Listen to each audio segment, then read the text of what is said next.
Hi, I'm Mike. I'm Scott. And I'm Mark. We are your Screen Machine product support team, and here's another quick tip.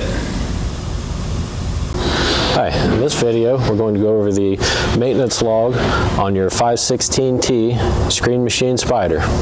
So to get there, you'll hit this the button with the lines. You go here to maintenance.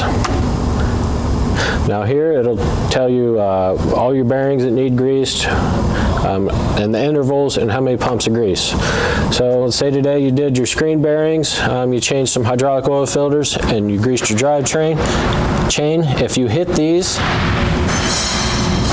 they'll actually show up here, and this has the date, the time, engine hours or machine hours, and what was done. That way, if you don't know the last time you changed your hydraulic oil filters, you can scroll through here and you'll get the date and the time and the last time you did all that. This actually acts as a good function just to make sure your machine's getting greased. Anyone can come up here and see when it's getting greased and how often it's getting greased, and it's a really good tool. You should check it out.